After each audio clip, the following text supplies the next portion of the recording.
Hi, you're watching Hexus TV, and once again Bill from Sapphire's come in and he's going to show us a new family of cards which are supposed to be a bit of a tasty addition to your range, I guess. That's what you'd say, is it? Well, yes. I mean, basically what we're doing is introducing a new family we're calling the Vapor-X series. Right, you've had Vapor-X before though, haven't you?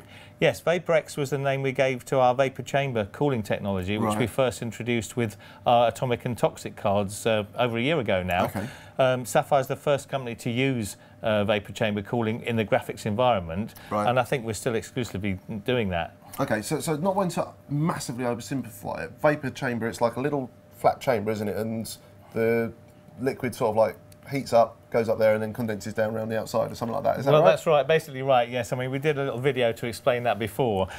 Essentially, the vapor chamber helps us to get the heat away from the core ASIC as quickly as possible. Right, okay. So in the earlier cards that were not particularly high powered, all we needed was a heatsink and fan across the top of that. In the toxic series, which we have now, which are overclock cards, they tend to run a little bit hotter, so we actually have what you might call a hybrid solution with the vapor chamber directly over the ASIC, and then a heat pipe and fan assembly to take the heat away from the rest of the card and the memory and everything else. Okay, so what's special about these cards then? Because this is your new family, isn't it? These ones here. Yeah, so basically the Toxic series was very popular not just because it was overclocked, but because the vapor chamber helped us to make a fairly silent solution. Right. So the Vapor-X series we're introducing now takes that vapor chamber technology and applies it to cards which are not overclocked, although there is some headroom for overclocking if people want to tune them, but the main focus is on the quiet and efficient operation and high reliability. So this is the 4870 in the Vapor-X series, which for the first time we have a 2 gig model as well as a 1 gig model. Right, okay. And we also have a 4850. That's what this one is, yeah? Which is that one. Slightly shorter card because the layout's simpler. 512 of DDR3 memory on that one. Show the cameras. Yeah, it is actually. Yeah, well, you don't get the sexy sapphire heatsink thing. What is this on the back here? Because I was looking at these a little bit closer earlier on, and there's this little ceramic thingy here. Okay, so what you're showing there is our new sapphire design choke. It's a patent pending choke with a heatsink on it, which we're calling Diamond Black. Right. What that basically does is part of the power control circuitry, and because of the heatsink that we've built on there, it runs about 10 degrees cooler than a regular choke, and therefore is much more efficient in operation. Right, okay, and so do you get those on this big boy here as well? Yeah, there's actually a number of them in here, but you can't see it so well because of the right, yeah, I can see them tucked down the back there, yeah, and we'll never get the camera in there to see those. Okay, so the other thing we're doing on both of these cards is we're using what are called solid capacitors, which again is for an increased reliability and long-term life. So I have actually done a little bit of reading up on these before you came in today, Bill, and I understand unusually you actually make all of your own PCBs, is that right? It's more to do with the design. A lot of our special editions, so the Toxics in the past and some of the mainstream editions as well, we actually effectively re-engineer the layout so that we design the PCB to suit which market segment it's aimed at. Okay. So we might do a kind of cost-down version for the mainstream on some of the mainstream cards, or we might be looking to increase performance on the high end for our Toxic and Atomic products. Right. Okay. So we would actually do different PCB layouts, although and then we assemble them to suit. I see. So do you actually ever produce a card which you just base on a reference PCB, or is it always sort of like your own stuff? It tends to be the case that we use the reference design initially when something is new to market, and then we spin out different editions from that. Right, I see. Okay. Right, now I'm looking around the back of the card here. I think that one's the same, isn't it? Yeah. So you've got the VGA, and I'm glad to see you've taken my advice at last and you've got rid of that S-video. Well, as you know, in the cards we looked at last time, we're going at the moment for the combination of a DVI, HDMI and VGA connector on the card, which gives the most flexibility for connectivity that people want to use. So you can use, obviously, any pair of these, so you can have a monitor and a TV connected at the same time, and it gives the best flexibility we've found. Okay. And, of course, the HDMI is also relaying the audio over the output as well, so you can connect direct to something like a TV if you're playing games on your big screen, and you get the video and audio together over the HDMI cable. Okay, so I'm glad you mentioned games there, because obviously the performance of these aren't factory overclocked. So what would be the point of buying one of these versus a Toxic?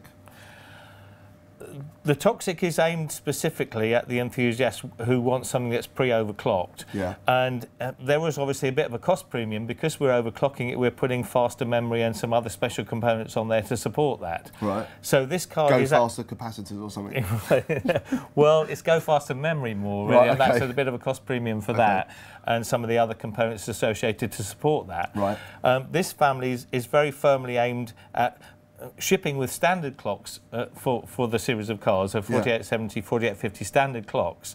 But obviously, as we put this vapor chamber cooler on it, there is some headroom for overclocking if people want to do that. But the main emphasis is on the quietness, efficiency, and high reliability. Right. Okay. So it's not all about speed and power on these. It's about longevity and giving you the performance that you get from the standard chip. Is that basically Well, it? yes. I mean, we find that people are doing, quite dependent on their graphics cards in some applications these days. I think basically to see anything on a screen, you're dependent on your graphics card. Yeah, but I'm looking in terms of people who are doing sort of quite critical applications. They're looking for high reliability, or if they're doing big rendering tasks or so on, they don't want the card to be what lets them down in a big task like that. I see. And why put 2 GB on that board? I don't understand that.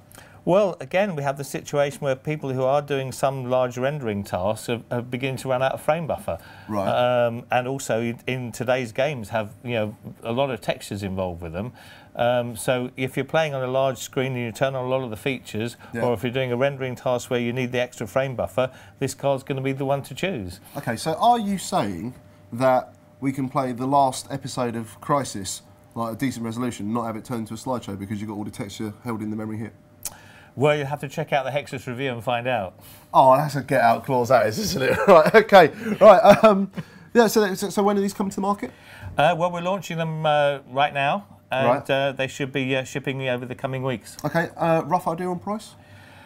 Very slight premium over a regular card, right, but obviously, as we've discussed, positioned to be a lower cost than the Toxic Special Editions. Okay, so you've got standard, then the Vapor-X, and then the Toxic's up the top. Yeah, there. exactly. Okay, and you could possibly overclock these a bit.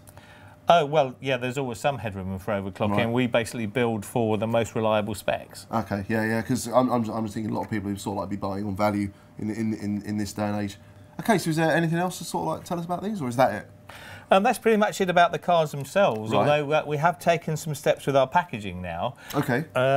You're going to go all eco-friendly on me now, aren't you? Well, yes, we are. Right. I think we hinted before that we were looking at using recyclable paper pulp packaging. Right, okay. And this is the first generation of cars which will ship in mass production with this. It retains the card just as well during transit, but of course is completely recyclable. And these are obviously the usual accessories you get. There's space for those in the box. I mean, much as I sit there and sort of like berate the whole green movement and everything, I have to say that charging the because ultimately you're going to charge a customer extra for sort of like a flash box or something like that, and all they're going to do is take the card out of it, put the box on the shelf, and use the card, aren't they? So it's nice to see this sort of thing happening now, to be honest. Well, I think the cost to us is not very different from if we use a plastic moulding for that. Yeah. But of course, the end result is completely recyclable. Yeah. Now. Yeah. So obviously, eventually this might end up as Andrex or something like that. You never know. so, what you could infer from that, I'm going to leave you to make up your own minds. Check out soon on Hexus TV for more from Bill from Sapphire.